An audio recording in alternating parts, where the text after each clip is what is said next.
చూస్తున్నారు? విశాఖపట్నంలో జరిగేటటువంటి జనసేన మీటింగు దద్దరిల్లే మాట వాస్తవం.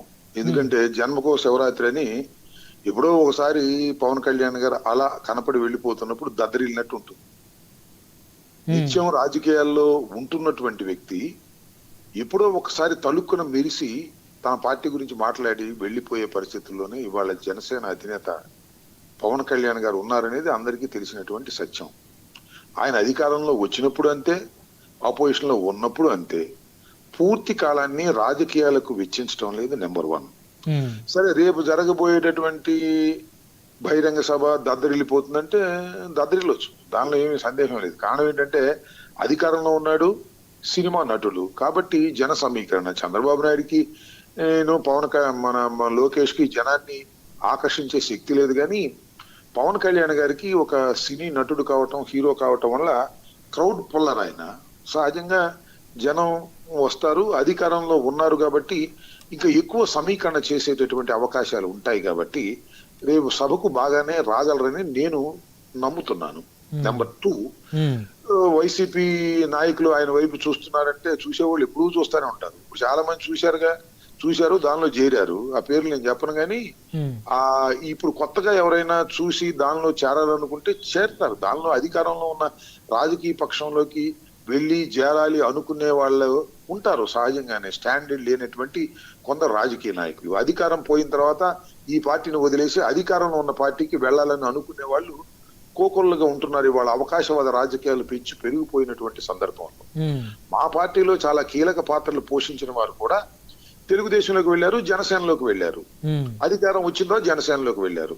ఇప్పుడు ఎవరైతే వైసీపీ నుంచి జనసేనలోకి వెళ్లి విశాఖపట్నం మీటింగ్ తర్వాత పవన్ కళ్యాణ్ గారి పార్టీలో చేరాలని అనుకుంటున్నారో వారందరికీ మీ ద్వారా నేను విజ్ఞప్తి చేస్తే, అంటే ఎవరైతే జాయిన్ అయ్యి ఇప్పుడు ఉన్నారో వాళ్ళని వెళ్ళి సంప్రదించండి. అసలు పవన్ కళ్యాణ్ గారు ఎంత టైం ఇస్తున్నారు, ఏం మాట్లాడుతున్నారు, అసలు పవన్ కళ్యాణ్ గారు ఎంతవరకు వారికి ప్రాముఖ్యత ఇస్తున్నారు అని తెలుసుకుని వెళ్తే మంచిది. వెళ్ళిన తర్వాత లబోదిబోమని గదిలోకి వెళ్ళి బాధపడి ఉపయోగం లేదు. కాబట్టి పవన్ కళ్యాణ్ గారు జనసేన రాజకీయ పక్షం అనేది ఒక రాజకీయ పక్షంగా వ్యవహరించటం లేదు, కేవలం తెలుగుదేశం పార్టీకి సపోర్ట్ గా బి టీమ్ గా వ్యవహరిస్తుంది.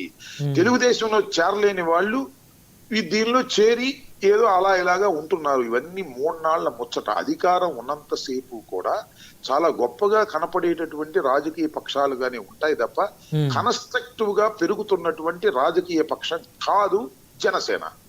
దేర్ ఇస్ నో కన్స్ట్రక్షన్, ఎక్కడా కూడా కన్స్ట్రక్షన్ లేదు.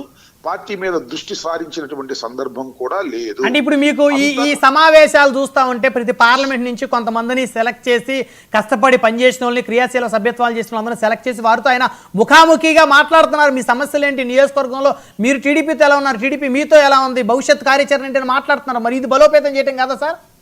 అది మొట్టమొదటి నుంచి మాట్లాడి ఇవాళ విశాఖపట్నం మీటింగ్ లో మాట్లాడటం ఏముందండి? ఎవరన్నా జనసేన నాయకులు, జనసేన కార్యకర్తలు మీ నియోజకవర్గంలో మీరుంటే మీరు తెలుగుదేశంతో ఎట్టా ఉన్నారు, వైసీపీతో ఎట్టా ఉన్నారు తెలుసుకోవాల్సిన బాధ్యత ఉంటది. వైసీపీతో వైరుధ్యంతో ఉంటారు, తెలుగుదేశంతోనే వైరుధ్యంగా ఉన్నారే చాలా చోట్ల.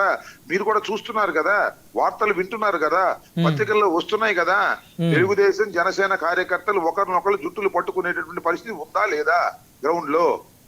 ఎక్కడో అడపాదడపా ఒకటి ఆరా సంఘటనలు జరిగితే తెలుగుదేశం పార్టీ అధికారంలో ఉన్నప్పుడు జనసేనకు రావాల్సినటువంటి షేర్ రావటం లేదని బహిరంగంగా శాసనసభ్యులే, ఎవరు శాసనసభ్యులు, జనసేన శాసనసభ్యులే బహిరంగంగా మాట్లాడుతున్నటువంటి సన్నివేశాలు, సందర్భాలు కోకొల్లలుగా కనిపిస్తూ ఉన్నాయి. దీన్ని బట్టి వాళ్ళు సర్దుకోవాలి. తెలుగుదేశం జనసేనకు సంబంధించినటువంటి విషయాలను సర్దుకునే కార్యక్రమం చేయమని అడుగుతా ఉన్నాను. చేసుకోవాల్సిన బాధ్యత వాళ్ళకు ఉంది, గుర్తు చేస్తున్నాను. ఇంకొక విషయం నేను చెప్పదలుచుకున్నది ఏంటంటే, జనసేన అధినేత ఎప్పుడో గుర్తొచ్చినప్పుడు ఓ సమావేశం పెట్టి అన్ని సత్తారంటే కుదరదు. రాజకీయాలు నిత్యం 24 గంటలు రాజకీయాల మీద దృష్టి పెట్టినప్పుడు మాత్రమే రాజకీయ నాయకుడిగా అధికారం రావడం రాకపోవడం తీసి పక్కన పారేయండి. ఒక్కోసారి అధికారం వస్తే ఒక్కోసారి అధికారం రాదు. కానీ పార్టీని చక్కగా చూసుకోవాలంటే 24 అవర్స్ దాన్ని గురించి ఆలోచించవలసినటువంటి అవసరం ఉంటుంది. ఎక్కడున్నా అవేమి లేదు. ఎప్పుడో గమనించిన ఉలిక్కిపడి లేచి ఎప్పుడో ఒకసారి వచ్చి రాష్ట్ర రాజకీయాల గురించి, పార్టీ గురించి మాట్లాడేటువంటి పరిస్థితులు బాగా జరుగుతూ ఉన్నాయి.